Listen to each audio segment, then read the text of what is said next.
नमस्कार, आपका स्वागत है फटाफट खबरों में। मैं हूं आपके साथ रुचिका जसवाल। आज हम लेकर आए हैं उत्तराखंड के हर छोटे बड़े शहर की सबसे तेज और ताजा खबरें। तो चैनल को सब्सक्राइब कीजिए और वीडियो कहां से देख रहे हैं कमेंट बॉक्स में जरूर बताएं।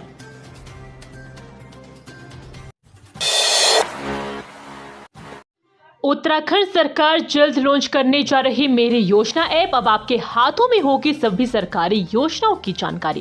प्रदेश सरकार की समस्त योजनाएं आमजन तक सहजता से पहुंचेगी और उसे योजनाओं की जानकारी और उनका लाभ पाने के लिए भटकना नहीं पड़ेगा। मुख्यमंत्री के जन कल्याण की योजनाओं के सरलीकरण के मूल मंत्र को state institute for empowering and transforming Uttarakhand आयोग साकार करेगा। आयोग मेरी योजना नाम से वेबसाइट और मोबाइल ऐप विकसित करने जा रहा है। इस ऐप पर कोई भी व्यक्ति पूछकर अथवा बातचीत कर योजनाओं की जानकारी प्राप्त कर सकेगा। मुख्यमंत्री पुष्कर सिंह धाम में समस्त सरकारी विभागों, विशेष रूप से जन कल्याण और सेवाओं से जुड़े विभागों को 3 बिंदु सरलीकरण, समाधान और निस्तारण को केंद्र में रखकर कार्यप्रणाली में परिवर्तन लाने की नसीहत दे चुके हैं। मॉनसून की विदाई के बाद चटक धूप से कम हुई मौसम में नमी गर्मी कर रही परेशान। उत्तराखंड में मॉनसून की विदाई के बाद चटक धूप खिलने से दिन के समय गर्मी बढ़ने लगी है। मौसम वैज्ञानिकों का कहना है कि नमी कम होने की वजह से दिन के साथ रात के तापमान में बढ़ोतरी देखने को मिल रही है। आने वाले दिनों की बात करें तो प्रदेश भर में मौसम शुष्क रहेगा, जिसके चलते दिन और रात के तापमान में इजाफा देखने को मिला। रुद्रपुर पहुंची मुख्य सचिव राधा तूड़ी, कहा प्रदेश में बनेगा सशक्त भू कानून। मुख्य सचिव राधा तूड़ी रुद्रपुर पहुंची। उन्होंने कहा कि प्रदेश में सशक्त भू कानून बनाया जाएगा, इसका ड्राफ्ट भी तैयार किया जा रहा है और कहा कि प्रदेश में भूमि खरीद फरोख्त की मानसिकता बढ़ती जा रही है। नए कानून से इस पर सख्ती से रोक लगाई जाएगी, किसी भी वर्ग के साथ अन्याय नहीं होने दिया जाएगा और कहा कि भू कानून को लेकर रुद्रपुर में भी अधिकारियों के साथ चर्चा की गई है। मुख्य सचिव ने किच्छा में सिलिंग की भूमि से कब्जा छुड़ाने को पुलिस प्रशासन का अच्छा कदम बताते हुए कहा कि सरकारी जमीन से अन्य अतिक्रमण भी प्राथमिकता से हटाने के निर्देश दिए गए हैं। गोवर्धन सरस्वती विद्या मंदिर पहुंचे सीएम धाम में 10वीं 12वीं बोर्ड के टॉप 10 छात्रों को किया सम्मानित। मुख्यमंत्री पुष्कर सिंह धामी ने रविवार को गोवर्धन सरस्वती विद्या मंदिर में विद्या भारती अखिल भारतीय शिक्षा संस्थान की ओर से आयोजित कार्यक्रम में प्रतिभाग किया। इस अवसर पर उन्होंने उत्तराखंड बोर्ड परीक्षा की हाई स्कूल और इंटरमीडिएट की परीक्षा में शीर्ष स्थान प्राप्त करने वाले छात्र छात्राओं को सम्मानित किया। इस अवसर पर मुख्यमंत्री ने घोषणा की कि गोवर्धन सरस्वती विद्या मंदिर में भवन निर्माण के लिए 60 लाख रुपए की आर्थिक सहायता प्रदान की जाएगी। तिरुपति प्रसाद विवाद, भगवानपुर में घी की कंपनी पर छापा। उत्तराखंड एफएसडी और आंध्र प्रदेश की टीम ने लिए सैंपल। तिरुपति बालाजी मंदिर के प्रसाद में लिए जाने वाले लड्डू के घी में मिलावट के मामले को लेकर रविवार को आंध्र प्रदेश और उत्तराखंड खाद्य सुरक्षा विभाग की टीम ने भगवानपुर स्थित घी बनाने वाले एक कंपनी पर छापा मारा। इस कंपनी में बने घी का इस्तेमाल तिरुपति बाला मंदिर के प्रसाद वाले लड्डू में हो रहा था। टीम ने कंपनी में रखे घी के सैंपल किए हैं, साथ ही दस्तावेजों को भी जब्त किया गया है। जांच अभी चल रही है। साथ ही किसी को भी कंपनी के भीतर जाने की अनुमति नहीं है। विदेश में नौकरी दिलाने के नाम पर ठगने वाली कंसल्टेंसी पकड़ी। कई युवाओं को दिए थे फर्जी ऑफर लेटर। खुद को आर्मेनिया से निकलने की गुहार लगा रहे 2 युवकों का वीडियो वायरल होने के बाद पुलिस ने एक कंसल्टेंसी पर छापा मारा। यहां से बहुत से युवाओं के पासपोर्ट और फर्जी ऑफर लेटर बरामद हुए। इन युवकों को भी इसी कंसल्टेंसी ने आर्मेनिया में फर्जी ऑफर लेटर लेकर भेजा था। पुलिस ने इसके संचालक दंपति और उनके 2 दोस्तों के खिलाफ मुकदमा दर्ज किया है। आरोपी पुलिस के छापे की भनक लगते ही मौके से भाग निकले और पुलिस आरोपी की तलाश भी कर रही है। उत्तराखंड में कब शुरू होगा खेल विश्वविद्यालय, इस पर आया बड़ा अपडेट। विशेष प्रमुख सचिव खेल ने दिए निर्देश। प्रदेश के पहले खेल विश्वविद्यालय में अगले शैक्षणिक स्तर 2025-26 से ही प्रवेश शुरू हो जाएगा। इसके लिए खेल विभाग अस्थायी तौर पर इंदिरा गांधी अंतर्राष्ट्रीय स्पोर्ट्स स्टेडियम में खेल विश्वविद्यालय शुरू करने जा रहा है।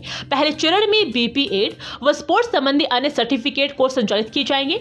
इसे लेकर शनिवार को विशेष प्रमुख सचिव खेल अमित सिन्हा ने गोला गोलापार स्थित अंतर्राष्ट्रीय स्टेडियम का निरीक्षण किया। वहीं जल्द ही विश्वविद्यालय अनुदान आयोग की टीम भी स्टेडियम का निरीक्षण करेगी। गोलापार स्टेडियम पहुंचे विशेष प्रमुख सचिव खेल अमित सिन्हा ने क्रिकेट स्टेडियम में बने पैवेलियन के नीचे बने प्रथम, द्वितीय व तृतीय तलों के भवनों का निरीक्षण भी किया। उन्होंने उप निदेशक रशिका सिद्दीकी समेत अन्य अधिकारियों को निर्देश दिए कि एक हफ्ते के भीतर समिति बनाकर खेल विश्वविद्यालय के जरूरी कार्य पूरा कर ले। इसकी रिपोर्ट उन्हें उपलब्ध भी कराए और कहा कि खेल विश्वविद्यालय के स्टेडियम, एकेडमी ब्लॉक, कार्यालय, कॉरिडोर समेत 200 खिलाड़ियों के छात्रावास के लिए भी पर्याप्त सुविधा है। उत्तराखंड में सरकारी ऑनलाइन सेवाएं 3 दिन से बंद, सिस्टम धड़ाम, जनता हलकान। सरकारी स्तर की ऑनलाइन सेवाएं 3 दिन से ठप है। इसकी वजह से लोग परेशान हैं। ना ही पेंशन मिल पा रही है और ना ही किसी तरह के प्रमाण पत्र जारी हो रहे। लोग कार्यालयों में भी पहुंच रहे हैं लेकिन निराश लौटने को मजबूर है। सबसे अधिक परेशानी अपनी सरकार पोर्टल बंद होने से पैदा हुई है। पूरी व्यवस्था ही धड़ाम हो गई है। इस मामले में अधिकारी से लेकर कर्मचारी भी कुछ भी जवाब देने में असमर्थ है।